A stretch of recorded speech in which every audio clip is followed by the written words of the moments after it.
Well, propaganda is the key subject, because unless we can see through that, we don't know what to believe, what's true, what's not true. Truth is critical to taking the lid off global politics. Let's just come back onto Trump. I also picked up on this BBC picture of him. A big question mark, because, of course, is everything Trump doing right? Many people want to believe so, because the moment they believe that everything that Trump is doing is right, it means they can switch off. But a big thank you to somebody who sent through quite a long email to the UK column. I'm not going to read the whole thing, but we just recognise that somebody took the time to write into us. And here at the beginning of the email, they're saying that basically we need to remember what was happening in Ukraine in 2014 when ethnic Russians were being murdered. And then also the author of this email is talking about all of the billions that have then been poured into Ukraine, while Zelensky has never really progressed a dialogue with the Russians, although we have to say that many people do believe that Boris Johnson was instrumental in destabilizing early peace talks with the Russians. But nevertheless, this email, I think, is indicative of the sorts of things going through people's minds. An amazing figure here, 1.8 million people have been killed, according to the person who wrote the email. We think this is on the high side, but credit to our viewer for recognizing that we're not just talking about assets and land, we're talking about hundreds of thousands, over 1 million, certainly, I think, people killed in Ukraine. This is about real people and the deaths of real people. And of course, the EU has made almost no effort to stop this carnage. They've been doing the exact opposite. So the email goes on, because, of course, it starts to talk about problems in this country, that children in UK have been taught to hate their own country and despise its history. Absolutely correct. Pointing out, wherever the statistic has come from, that only 10% of youngsters are willing to fight for the UK now, but certainly children have a very low opinion of their country, and that's as a result of the reframing in the schools. But then the next one is the one where I think we should have some dialogue. Not much time in the news, but we can certainly get onto this in UK Column Extra. And this is saying that essentially all of the major politicians, in UK at least, Major, Blair, Brown, Cameron, Johnson and May, these are useless leaders. And this is something that I would challenge, because are they useless or are they controlled puppets? I rather think it's the latter. But just to keep our eye on the ball, let's go back a couple of years and have a look at Tony Blair essentially spinning policy over immigration. Let's remember how all these events unfolded if you're concerned about immigration into UK.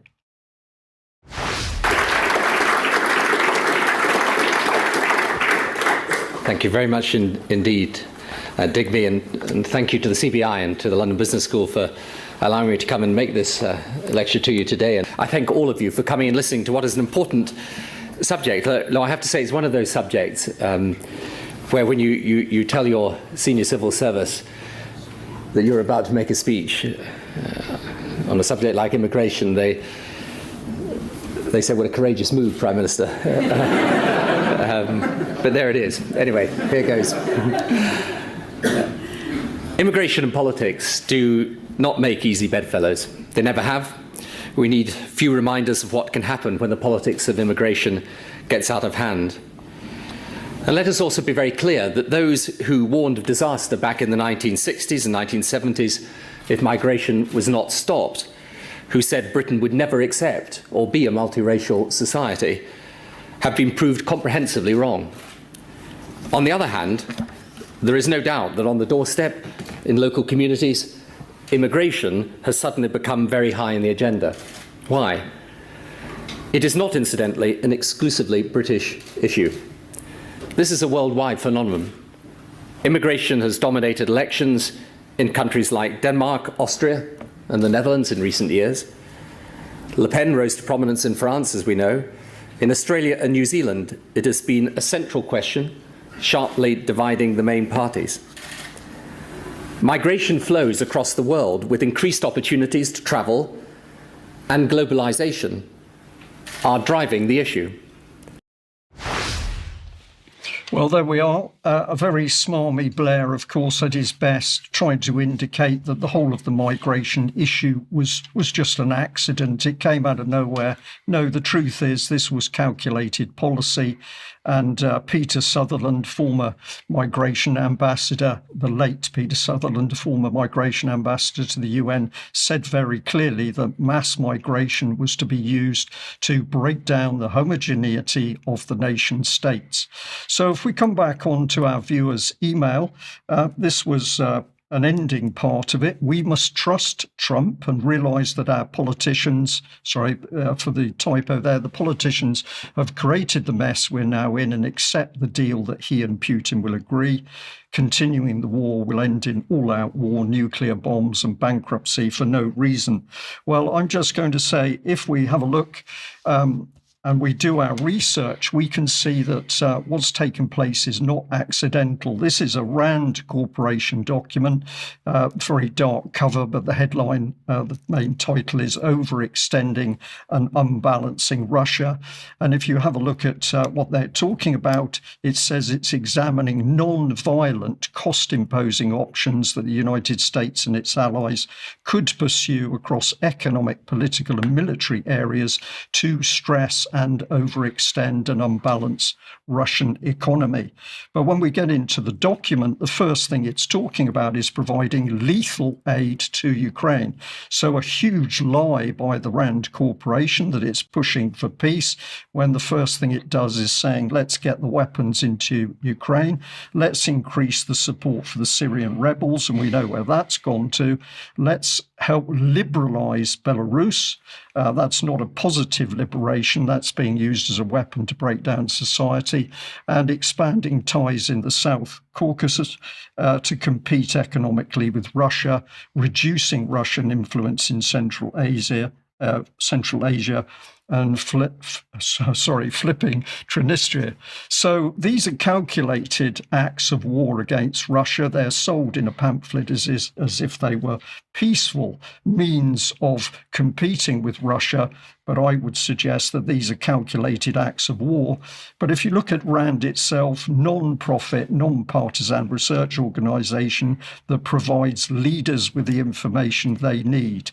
I don't think that's what's happening. I think RAND is dictating.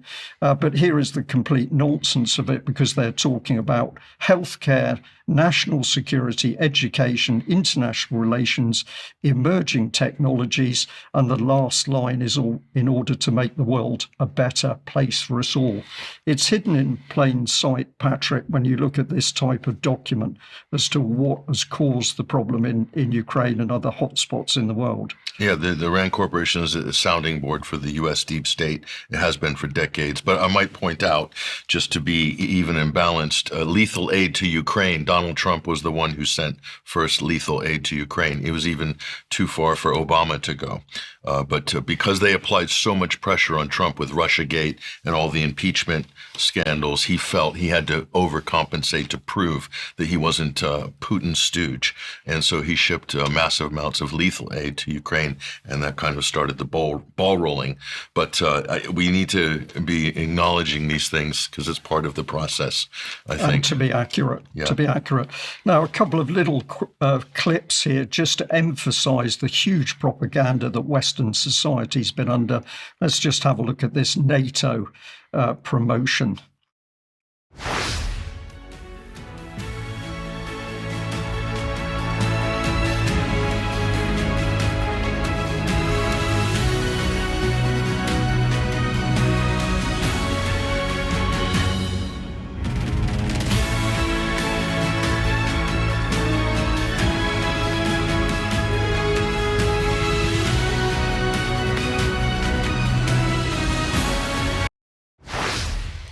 So if you're just listening in, that was a little promotional NATO video saying that it's a complete myth that NATO's at war with the Russians. We're just there for peace, apparently.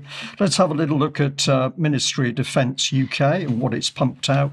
There's so many of these, but just to remind our audience of the propaganda we all face.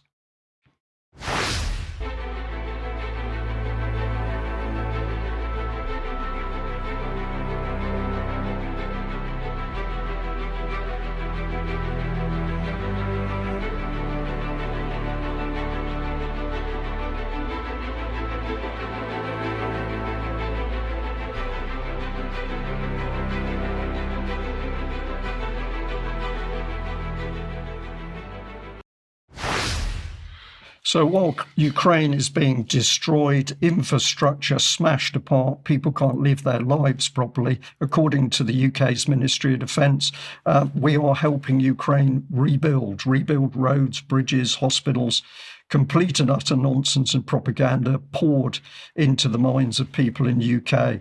I'll just end this segment by a little bit of this interview I did with a former CIA agent, J. Michael Waller, where he was talking about the problems with the deep state. People are being broken down and therefore they're reacting. Or is this just normal? And yes, the agency is doing something effective by analysing the behaviour of the public to pre-warn of a crime. If you ever met a lot of these social sciences and scientists and spent any time with them, you'll see that a lot of them fit the same profiles that they're applying to others. They're depressed, they have grievances, they have terrible family troubles, they feel alienated, they're angry. So